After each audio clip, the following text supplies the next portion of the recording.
Good afternoon, everybody. I'm your host, Crystal. This is another edition of the 9 O'Clock Meltdown podcast. And over speakerphone, I have a brand new talent, a YouTuber of sorts. This is my first time interviewing a YouTuber. Thank you so much. I have Hunter Fortune from the YouTube show Lifties. Hello. Hey, how's it going, Crystal? Good. So now I stumbled upon you actually, stumbled upon is probably the best way to come across.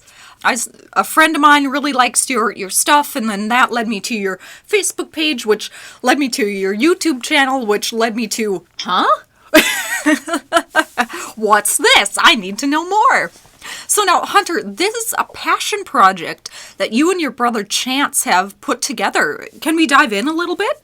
Yeah, for sure. So I guess to start from the beginning, my brother Chance and I grew up snowboarding from a very young age. Basically, since we were old enough to walk, we were on snowboards. And that's in part by our dad. He actually managed a ski resort called Mount Itasca. It was actually a small town ski hill of sorts. So we grew up snowboarding there every single weekend. We were very determined to become professionals in the industry. We were always out there filming and trying to make little edits that we could send to sponsors and stuff. And yeah, it was just something we were crazy about. So we grew up doing that. And eventually, once we got a little older, to the point where we had to get jobs, we ended up becoming lift operators at Mount Itasca. So we have experience actually working the lifts and stuff. So time went on. We each moved to Duluth, and that was Grand Rapids, Minnesota, that we were from. But so we moved to Duluth, and he went to school for writing and a little bit for film.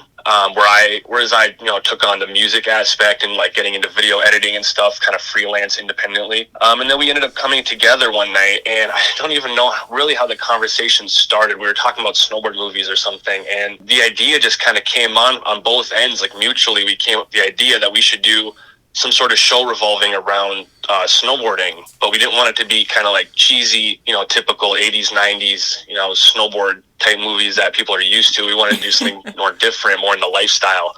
So that's where we, came up with the idea to do something based around lift operators, especially since we had experience doing that. So we thought that'd be a good way to go about it. So a lot of the stuff in the show is taken from our experiences in the past. So a lot of it is like reliving our childhood and our youth in a way. So it's really cool for us to get to work on that. Yeah, very cool.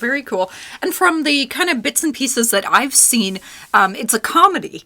So how do you come up with the comedic things? Are they taken from real life? I mean, do you put a little fiction flair into it? Yeah, a lot of it is, like I say, it's based off of experiences, but at the same time, you have to make stuff a little more dramatic and you have to add to it. So yeah, a lot of the jokes and the comedic aspect is taken from either stuff that we come up on the spot when we're writing and brainstorming, or a lot of it is just stuff that naturally happens in our everyday lives, and we think, oh, that would be really funny to put in our show. So that's how like at least half of the jokes end up in the episodes. They're real things that we've done on the day-to-day. Very cool. And now, Hunter, kind of what led you guys to Duluth? Was it school or just the culture of Duluth, getting out of Grand Rapids? For my brother, I believe it was schooling. For me, it was more atmosphere. Grand Rapids is a small town, not a lot going on, really no opportunities, no scenes for anything, unless you like country music, I suppose. So no, I came here, and then I had a couple friends that had already moved here, so it made it a little bit easier. And I just like the scene, and I'm so big into snowboarding, and we have Spirit Mountain and Mont Dulac and Chester Bowl here, plus the skate parks and stuff here are really nice too. And it's just a beautiful area all the way around. I just love it here. It's not too big, not too small. So you don't have to worry about driving 30 minutes just to get somewhere across town. So I like that. Excellent. And now you've said that you got into music a little bit and kind of film editing. Can we dive into that? Yeah, for sure. So once I came to the realization I wasn't going to be a professional snowboarder when I was a teenager, I kind of shifted my stuff over to music, which was something I've always done since a young age too, but it was more out of fun for me. But then I got to a point where I really wanted to take it seriously. So I ended up forming a whole brand around music production. And I'm also a recording artist too. I'm actually into rap music, but it's a lot different than the stuff you hear on the radio. It's more underground, more old school in a way. Okay. So that's really my main focus and my main business is working on my music. I go by Ill Fortune because our last name is Fortune, So yeah, that's kind of been my main drive and main hustle, but that also plays part into video editing because I make all my own music videos and all my own graphics because I'm really fluent in Photoshop, and I believe in just not outsourcing stuff and trying to do everything in-house when you can. Obviously, that doesn't always, work. Sometimes you have to outsource, but I like to save a lot of money and time and not have to rely on other people for my work. So it really helps that I already had the experience from doing my own videos and making music and audio production. So when me and my brother came together to work on Lifties, I already knew how to do a lot of the stuff. And he had actually, like I said, gone to school for film, so he had experience with cutting film together and all that. He also works for the news, so he works like editing a lot of that stuff too. Mm-hmm. So yeah, he gave me some tips and everything just to kind of fill in the blanks of stuff that I hadn't learned since I never went to college or anything. Mm-hmm. But it's really a team effort here because we really bounce off each other, and he's really good at writing, and then I also have, not as good as he is at writing, but I have experience in writing lyrics and stuff like that. So yeah, it's really, like I said, it's a team effort. Mm-hmm. Yes, very cool, very cool. Can we dive a little bit into your rap music as well? I guess, and this is my fault entirely, I didn't realize you had this entire other side going on as well. So I'm just kind of batting 100 here. I get a YouTube star and a rap artist all in one. Yeah, I'm kind of very multifaceted with the things that I do. Yeah. Yeah, so the rap music that I do, it's, like I said, it's more underground. It's not like traditional mainstream. Okay. It's not the kind of stuff people would dance to or play at a party per se. But I'm very diverse with it at the same time. I do sorts of conscious rap sometimes where I talk more about like real, psychological things, mm-hmm. Morality type stuff.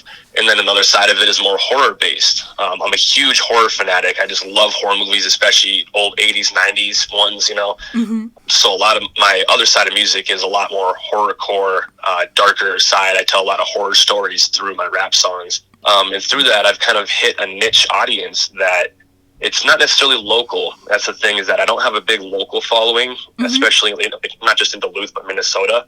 It's more national and even international. When you find a niche audience like that, it's easier to serve them the kind of music that they want instead of trying to hit the wide audience of like everybody. Mm-hmm. I think it's more sustainable if you have a really specific demographic that you're making music for, and especially if it's something that I love to do anyways. It just makes sense for me. But on the side of that, I also produce beats that I sell online to other rappers off my website, and I use YouTube to monetize that. And I've been working at that for about 4 years, and I've reached about 12,000 subscribers roughly. So that's kind of the business side of it that really funds everything else I do in music. It's selling beats to other rappers around the world. Yeah, very cool, very cool. Can we get into the business side of things a little bit since you touched on it? Yeah. So really how my business operates is I'll make a beat and I'll make a video for it, put that on YouTube, and usually that generates organic growth because I don't do a lot of actual advertising with my music. Okay. Most of it's organic, to be honest. So from there, I can direct people to my website where they can purchase, different beats that they're looking at, whether, they have different licenses available. I have like different price points of $25, $50, $100, and up to $300 from a most expensive license. Mm. So if an artist wants to buy that license, they get the exclusive rights to it, and it gets pulled from my store, and no other rappers can actually buy it at that point. Mm-hmm.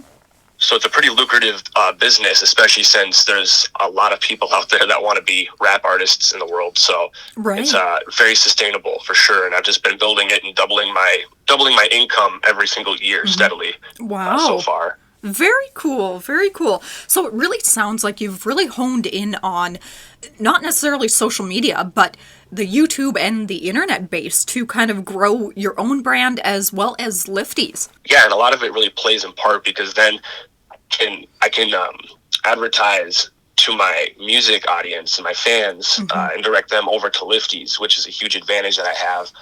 And it kind of just gives it a little bit of extra support right off the bat that I already have mm-hmm. a whole demographic of people I can shift over here and say, hey, look what I'm doing on this side. I don't just do music. I also do film. Mm-hmm. And not only that, but a big part of my brand is also just inspiring people to really just get out and try to do something, even if they don't think it's feasible for them to do. and just not stop, because a lot of things, something I always say is that, you really don't fail until you give up on something. So you might as well just keep trying at it till you get it right. And I've been doing music for over 15 years at this point. I think it's something that I was really struggled with the first 10 years because I can't sing. I can't play any instruments aside from, I learned how to play piano within the last few years, but growing up, I could never play anything. So I really struggled in the beginning making music, and had a lot of people telling me that I shouldn't be doing it. But eventually I kind of just found my voice and found my footing, and then found, like I said, my demographic of people that actually listen to the type of music that I put out. So yeah. Yeah, very cool. And now you're actually not the first horror genre base that I've spoken to. I've spoken to Meg, and she's part of the Twin Ports Horror Society. Have you done anything with those guys yet?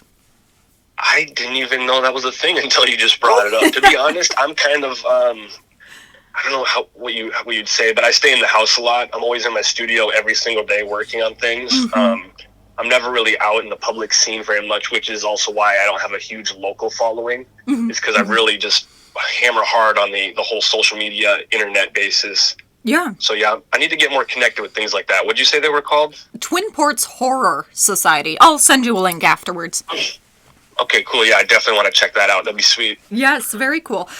To kind of dive into a little bit more of the horror base, is this kind of like Edgar Allan Poe readings in a way? Is it, based off of local ghost stories?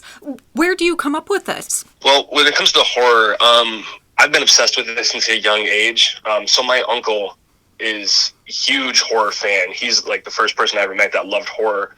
And growing up, he would show me and my brother and then our cousins a bunch of horror movies, like old cult classics that a lot of people wouldn't even know about. And a lot of, big popular ones too, like the slashers, like Michael Myers and Leatherface and all those guys. And those are actually my bread and butter. I love the slashers. I can't lie. That's my favorite out of any horror type of genre, is just the slasher genre. But yeah, so I grew up watching a lot of horror movies, and when I was younger, it used to scare me and give me nightmares, but as you grow older, it becomes more nostalgic for you, and it's just fun to watch that stuff. So it's not necessarily like on a ghost level, although I like all facets. Like I like going to places that are haunted and everything, and I do have respect for Edgar Allan Poe, not gonna lie. I've had a couple lyrics in my songs where I mention him. But a lot of it just comes from 80s and 90s horror nostalgia for me. Very cool, very cool.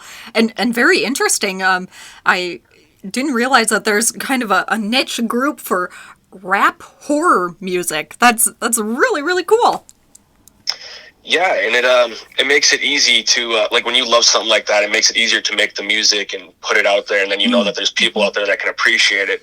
I mean, like I said, the vast majority of people probably aren't going to see it as art or something that they would listen to. There are people out there who don't necessarily vibe with that type of music, but they can respect what it takes to make it and to do what we're doing. So I definitely got respect for those people. But I don't try to pander to the 100%. I pander to the 1% of people. That's who I do it for. There you go. Very fun, very fun. And now, Hunter, to get back into Lifties, you and your brother Chance were lift operators at ski places and things like that, and you've kind of cultivated this YouTube video, episodic video on YouTube. How do you guys come up with a theme for a week? I mean, do you film weekly? Do you film monthly? What does that look like? So actually, the first episode was filmed in 2019. It was made for a film festival in town here. I can't remember what the name of it was. That was kind of like the sparking idea for why we should even do something. And then that's when we came to the idea to do Lifties. But we made the first episode in 2019, and then we took a hiatus while we were editing that and trying to promote it, because we filmed it at the end of the season in March as the snow was melting. So we had to wait till the next year to film the following episode. No. So we filmed that one. And that one was kind of rocky too. We were only able to film it like every couple weekends throughout the season, just because everybody's schedule. So we were only able to put out one episode the following year in 2020. That was last year. And so this year we got our stuff together, and we became a lot more professional, a lot more tight with our workflow, and got a couple new people on the cast and everything in the crew that are going to help us, or that are helping us push it to the next level. And we're just getting everything more tight knit. So this season, when we filmed episode 3, which just came out, we actually filmed that whole episode in 2 days. Oh, wow. which was incredible for us, and it was perfect. Like, everybody that we had working on set was really good to work with. There was no issues whatsoever. Everything was smooth. And that kind of got us thinking that come next season, or I think it's the season of 2022 is when we're going to film again, late 2022, because my brother, chances he's getting deployed right now. So that's why we have to take another hiatus before we can work on any future episodes. But as soon as he gets back, we're going to be able to knock out the rest of the season probably within a month is what we're hoping for. That way we can release the next 3 episodes for the season consecutively, like, one every week. Yeah. And then going forward, we'll be able to do season 2 same manner, film all the episodes within a month or 2 months period, and then release them all consecutively, like how it should be. Okay. All right. Good luck. Is kind of waiting for the snow season just out of necessity? I mean, obviously it kind of follows lift operators, and they only really operate in wintertime. Have you ever thought of doing maybe something in the spring, or maybe a skateboarding video? That is awesome that you even asked that, actually, because me and my brother were talking to one of the other producers, Alex Gutterman. He's a good guy. He worked on The Hunter, actually, and in winter, so definitely check those out. But anyways, we were just talking about doing a series in the summer to hold people over that takes place at the skate park with all the same characters from Lifties. And the idea that we're throwing around is that it's going to take place the summer before episode 1 of Lifties. So it's kind of like a prequel-ish, where it kind of sets up a lot of things, and kind of gives backstory to certain feuds that are going on and certain things. And so, yeah, we definitely want to, and that's going to be more short format, not necessarily 15 to 20-minute episodes, probably more like 5-minute episodes. So it's more sustainable for us. And then we'll just do themed episodes at the skate park with, all the characters. Yes. Oh, super fun. Now I can hardly wait. You're going to make me wait, aren't you? Yeah, but good things are worth waiting for. Exactly. Good things are worth waiting for. Wonderful. Hunter, what kind of equipment do you guys use? I know now, just in the last 5 years, there's a plethora of equipment out there, not just for musicians, but for photographers and videographers and everything else under the sun. You don't necessarily have to spend thousands of dollars on equipment. What do you guys use to film and edit? First, I want to say to that, you really don't need the most expensive equipment just to get started. Work with whatever you have, even if all you have is an iPhone or even an Android. Use what you have and just start working on something, because at that point, at least you're building experience and learning a way, But what we started with episode 1 was, I believe, a Canon 70D camera, a pretty good camera. We had a 35 millimeter lens that we were working with on it. And then for the audio equipment, I believe all we had was a Rhodes shotgun mic. We didn't have anybody to run the audio or anything. And so we didn't have anybody holding a boom. So we had to have the microphone mounted on top of the camera for every single scene, which is why a lot of the audio in episode 1 kind of falls flat and echoey. Moving forward in episode 2, we had hired a director, Andrew Maida. He was working with us on that, and he had some of his own equipment, I believe. I don't want to get this wrong. I believe he might have had a Canon 7D. Possibly. A little step up from what we had, I believe. I'm not super savvy in cameras and stuff. I have my own. It's a Canon T2i, I believe. It's not as good as the other ones I just mentioned. But so episode 2, we actually had somebody work in the sound. I don't even remember what we had for the audio equipment, but we did have more professional stuff to work with for lavaliers and boom mics, and we had someone holding it and everything. So it was a little bit better there. And then episode 3, we actually hired a new director, Kalen Mars, who took the production to the whole next level. I couldn't even begin to tell you the equipment that he was working with. But I know that it was like he has a 4K camera and everything, and he did a really great job. That was part of why filming the episode went so smooth, is because he was just a pleasant to work with, Oh, he's a gem. Yeah, our minds definitely went really well together. We didn't have to, there's no getting mad or arguing about anything. Everybody was on the same page the whole time. So yeah, Kalen Mars definitely took it to the next level. So yes, wonderful. Would you work with him again? Yeah, we're definitely hoping to hire him again for episode 4, for sure. Yeah, it's a good fit. Yes, I've known him quite a long time and actually had him on the show before. He's an absolute gem to work with. That's amazing that you guys got connected and everything just really flowed really smoothly for all of you. Yeah, for sure. I was really happy, because that's the big thing, is building a team of like-minded individuals that can work well together. When you have that, you can really accomplish anything you set your mind out to. Not to say that you can't do stuff on your own, because when it comes to me and music, a lot of my stuff is independent by myself. But when you do have a team to help you out and keep pushing it forward, it makes things run way smoother. Yes, I can attest to that as well.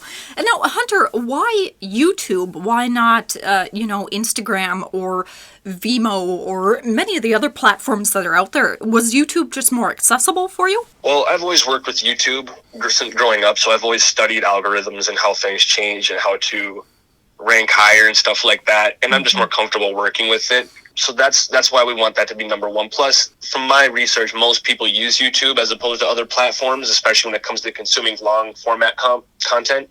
But we do have stuff on Instagram. We have an Instagram page that we post promo to and skits here and there. Our overall goal, though, is actually not to stay on YouTube.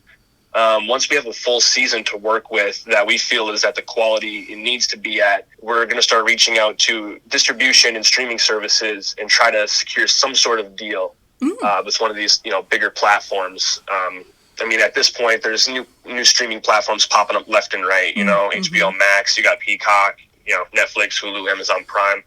They're all options that we can, look to try to get our show put on one of their platforms. So YouTube is just temporary for now, and it makes it more accessible to get momentum from people because everybody can access it and stream for free. So that definitely helps us in the beginning steps.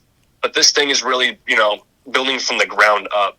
I know a lot of people think that they can write a script and it gets bought out and then it gets turned into a movie and bam, it's a big hit, which that can happen. But I'm a firm believer in building something from the ground up and really just stepping stones, and just getting momentum and building off small wins. Right. And I completely agree with that statement. Having something go huge right away is so far and few between. But yeah, you definitely have to have that base, and then it kind of grows from there, and then hopefully some bigwig catches on and jumps on it. So good luck to you in that regard. I know Amazon Prime does allow streaming and more kind of independent content. Have you guys thought about that at all to release at least the first season on? I would say that Amazon Prime is our fallback because I mentioned Alex Gutterman earlier. He has films on there as well, so he could definitely help us with getting that on their platform. But I would like to shoot for one of the bigger ones to start out with, and we'll kind of just go down the list, as we get rejected by each one, just make our way down to, and until we get the one that whatever will take us, But Amazon Prime will probably be at the bottom of the list of streaming platforms. Just because it's so accessible and everybody's on it? That, and I hear that they don't pay as well. I hear that it's pretty low payouts on their platform. Oh, lame. Yeah, and it's not really about the money at this point. Everything we've done is, we're not operating as a nonprofit, but we're not taking a check from it. Everything that we do generate goes directly back into the fund that we have established for Lifties. Perfect. Yeah. How do you guys have a Patreon set up, or if somebody is interested in giving to Lifties, how can they do that? Yeah, we have an Indiegogo set up right now. It's pretty fresh. It's you can find it on our Facebook page. We have the link there. I believe it's on our Instagram page. It's basically everywhere. You can find it underneath the videos on YouTube or on our YouTube page, or you can just go on Indiegogo and type in Lifties Original Series. Find it that way. Right now, we set a pretty small goal of only $500. Reason being is because if we reach our goal, the campaign will be extended and we can continue to get donations. Whereas if we set a high goal and didn't reach it in 60 days, the campaign would just end.